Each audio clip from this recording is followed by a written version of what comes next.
Télégramme, chaque dimanche, un temps de réflexion. Un autre regard sur la vie et sur l'actualité, une production de Tchibaka Chikongo. Le pluralisme politique, religieux et associatif à la congolaise. Télégramme à M. Andrés González Cervera. Mon cher Andrés, je tiens à m'excuser pour le retard avec lequel je t'envoie ce télégramme. En fait, il m'a fallu plus de temps que prévu pour obtenir toutes les données officielles et fiables dont j'avais besoin pour répondre à ta question sur le pluralisme politique, religieux et associatif au Congo. Je suis parvenu en partie, moyennant toutes les gymnastiques administratives que tu peux t'imaginer. Mais j'estime que c'est le prix juste à payer pour fournir une réponse documentée et réfléchie à un homme aussi passionné d'un pays que tu as découvert à l'été 2014 pendant un séjour intense de 3 semaines. Depuis lors, tu vis aussi pour le Congo, partageant nos joies, nos peines, nos rêves et nos luttes pour un pays à la hauteur des aspirations de ses citoyens et digne de ses potentialités. Tu es revenu en 2016 pour un premier séjour individuel de 3 mois, de février à mai, et en août avec 17 autres jeunes pour un autre séjour d'1 mois. En janvier 2017, avec un autre jeune espagnol, tu es encore venu pour 1 semaine prendre part à la consécration de la chapelle de la miséricorde de Ditonga. Et j'espère que les conditions sanitaires et sécuritaires seront enfin favorables au prochain séjour en souffrance depuis bientôt 3 ans. Ça sera l'occasion de te rendre compte des nouveaux fruits de la générosité espagnole dans notre village.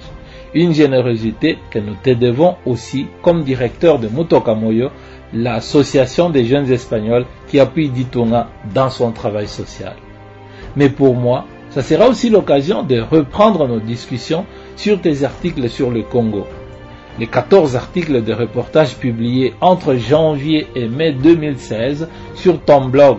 El Bien Congolaise et les 2 articles plus techniques publiés dans la revue de l'Institut espagnol des études stratégiques. La sanglante transition du géant congolais vers la démocratie du 27 avril 2017 et la crise du 3e mandat de Kabila consolide le chaos au Congo du 23 juin 2018. Et c'est toujours un plaisir de discuter avec toi, parce que tu n'es pas un touriste distrait ou superficiel, qui se laisse emporter par les émotions et par les futilités exotiques, mais un jeune homme attentif et intelligent, inquiet et un idéaliste, critique et sincère. Mon cher Andrés, pour revenir au sujet de ce télégramme, je te dirais que, d'après les statistiques du ministère de l'Intérieur du 26 mars 2018, publiées dans le journal officiel du 30 avril 2018, le Congo comptait, en vue des échéances électorales de décembre 2018, un total de 599 partis politiques autorisés à fonctionner, et dont plusieurs s'étaient associés en 77 regroupements politiques. Pour un pays qui, depuis bientôt 60 ans, n'a pas encore réussi à faire ce premier pas d'une démocratie ancrée dans les mœurs et dans les institutions, ces grands chiffres peuvent surprendre et même scandaliser, parce que, à travers tout le personnel de ces partis politiques, on voit bien qu'il y a de l'intérêt pour le service public, mais que les résultats tardent à venir. En fait, le problème n'est pas au niveau du nombre de nos partis et regroupements politiques, parce que le Congo n'est pas le seul à détenir un tel record. Et pour ne citer qu'un exemple parmi plusieurs, la France comptait 451 partis politiques en 2017.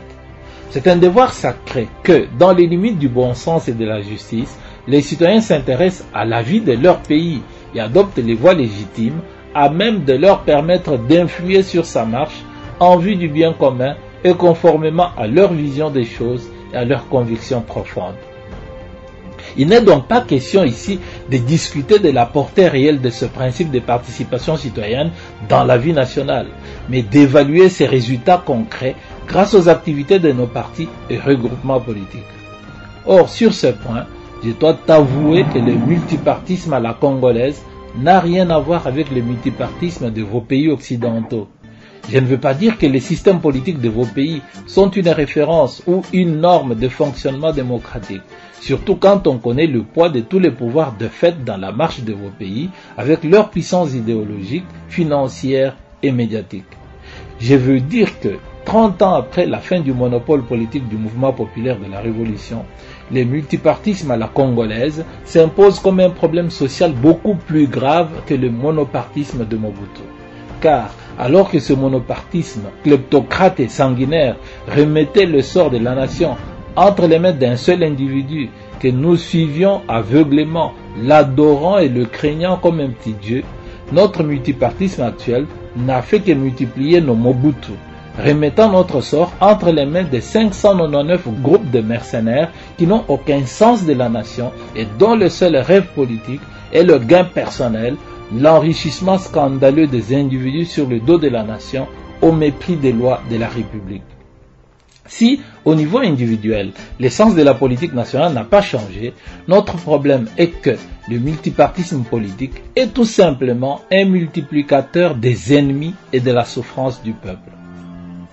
Mon cher Andrés, comme pour les partis politiques, le Congo est aussi le pays de la prolifération des entités ecclésiastiques. Seulement, les choses ici sont davantage compliquées, parce que nous sommes comme en présence d'une nébuleuse de champignons sauvages qui se reproduisent et se propagent à une vitesse vertigineuse, à tel point qu'aucune institution publique n'est capable ni de les suivre par rapport aux exigences légales, ni d'en fournir des statistiques fiables, même pas pour celles qui jouissent pourtant des autorisations officielles. En effet, à côté des religions traditionnelles, influentes encore du point de vue de la culture, mais de plus en plus minoritaires du point de vue institutionnel, et à côté de l'islam, du kimbanguisme et de certaines religions orientales, notre Congo vit son heure de surchristianisation, avec à côté des églises catholiques et protestantes héritées de la colonisation, une croissance exponentielle des églises chrétiennes dites de réveil, qu'elles soient autochtones ou importées. Si, malgré le paiement des frais administratifs, les archivistes du ministère des tutelles n'ont pas su m'en fournir ne serait-ce qu'un tableau synthétique, la fourchette des estimations de leurs experts va de 11 000 à 17 000 nouvelles églises chrétiennes reconnues et autorisées à fonctionner pendant les 30 dernières années, chacune jouissant d'une personnalité juridique propre. Cependant, comme pour les partis politiques, le problème n'est pas le nombre des églises, vu que la liberté de religion est consacrée par la Constitution, spécialement à son article 22, sous réserve du respect de la loi, de l'ordre public et des droits des autres, tandis que la loi du 20 juillet 2001 en fixe les modalités d'exercice. Le problème se situe plutôt au niveau des résultats spirituels et sociaux de toutes ces entités ecclésiastiques. Et ici aussi, je dois t'avouer que toute cette fécondité religieuse est peut-être une bonne affaire pour la survie matérielle des pasteurs, mais elle est une mauvaise affaire pour la santé spirituelle, mentale et sociale de notre pays. Car, du point de vue spirituel, Jésus-Christ est devenu une loterie sur laquelle parient les aventuriers de tous les ordres pour se construire des empires de prospérité matérielle à la faveur du désespoir et de la naïveté d'un peuple appauvri et idiotisé. Du point de vue mental, Jésus-Christ est devenu une drogue facile dont s'enivrent les citoyens hébétés pour ne pas assumer leurs responsabilités politiques et sociales, attendant du ciel les explications prophétiques et les solutions miraculeuses à leurs problèmes. Du point de vue social, Jésus-Christ est devenu une enseigne publicitaire dont se servent nos politiques ailleurs pour se constituer une base sociale manipulable à satiété, avec les pasteurs convertis en leaders d'opinion, les fidèles convertis en électeurs fanatisés et les églises converties en avatars des partis politiques. En somme, le pluralisme religieux à la congolaise n'est pas un signe de croissance mystique de notre peuple, mais une macabre technique de survie matérielle, psychologique ou politique, selon les besoins de chacun des usagers. Sinon, comment comprendre qu'un pays aussi profondément religieux regorge de tant de malfaiteurs, voleurs et sanguinaires? Mon cher Andrés, semblable aux politiques et aux religieux, le monde congolais des associations civiles est aussi marqué par un pluralisme ahurissant et déroutant, avec des chiffres qui échappent aussi à la comptabilité publique et des estimations en termes de plusieurs dizaines de milliers d'institutions autorisées ou sauvages. En fait, notre pays a des associations tribales, ethniques et culturelles qui prétendent prolonger et soutenir nos formes ancestrales de solidarité et de fraternité durement mises à l'épreuve dans un monde en mutation par les nouvelles configurations sociales du pays et par les brassages des peuples et des cultures avec les rivalités et les antagonismes que nous connaissons très bien. Il y a aussi des associations de développement local ou de création d'emplois pour les chômeurs qui cherchent à combler un tant soit peu les vides de leadership social d'un État démissionnaire, lequel État est devenu une entreprise au service des intérêts matériels des politicailleurs, de leurs parrains et de leurs acolytes. Il y a enfin les associations de contrôle citoyen de la République qui sont supposées être des structures apolitiques de plaidoirie populaire pour un État de droit et pour les intérêts du peuple. Seulement, qu'elles soient légitimes ou légales, toutes ces associations sont comme marquées par le péché national de la priorité du gain matériel privé sur l'intérêt commun, de sorte que, en termes généraux, rencontrer une association qui soit vraiment désintéressée ou sans but lucratif pour ses membres relève plutôt de l'accident. Au contraire, comme nos partis politiques et nos églises chrétiennes, nos associations se sont mues en clubs de soutien social aux acteurs politiques et en caisse de résonance de leurs ambitions égoïstes. Et cette surpolitisation qui crée des conflits sociaux, des légitimités populaires et des légalités irrégulières entre les acteurs vrais et les acteurs artificiels conduit à une espèce d'étatisation des mouvements associatifs, convertissant les clients des politicailleurs en fonctionnaires publics dont la vie et les activités sont financées par les ressources nationales et les impôts de tout le monde. C'est pourquoi le pluralisme associatif à la congolaise n'est pas une force de construction de la nation, mais l'une des causes de sa destruction. Il ne peut en être autrement, parce que nous sommes une société portée par la même structure mentale et fonctionnelle, de sorte que l'altruisme est comme un mythe absent de nos normes habituelles de conduite. Mon cher Andrés, pour me résumer, je te dirais que le pluralisme politique, religieux et associatif à la congolaise est une expression de plus du mal congolais, parce que, au lieu d'être une merveilleuse symphonie à plusieurs voix complémentaires, il est une terrible cacophonie où les voix des uns et des autres s'affrontent dans l'hostilité, la haine et l'égoïsme.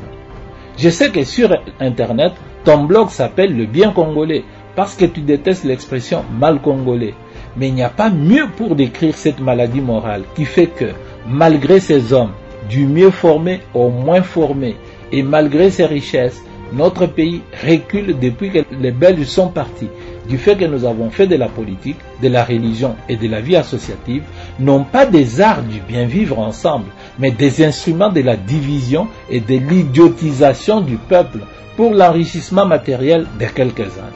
Car la majorité de nos leaders politiques, religieux et associatifs sont des hommes et des femmes à qui il manque la vertu essentielle aux grands hommes qui écrivent en lettres d'or aussi bien l'histoire de leur peuple que leur histoire personnelle.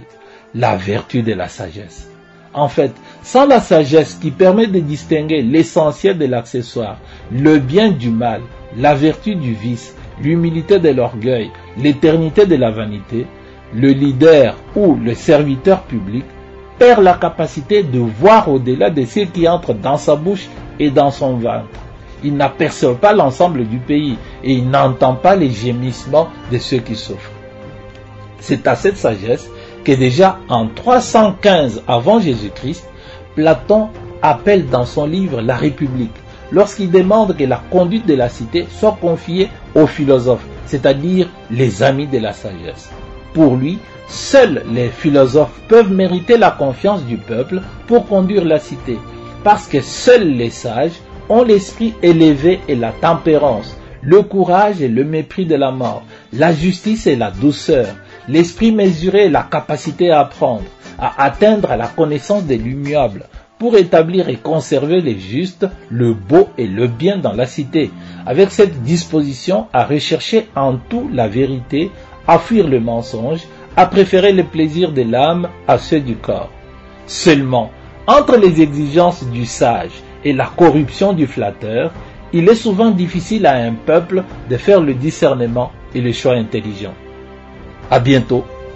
mon cher Andrés. Télégramme. Un autre regard sur la vie et sur l'actualité.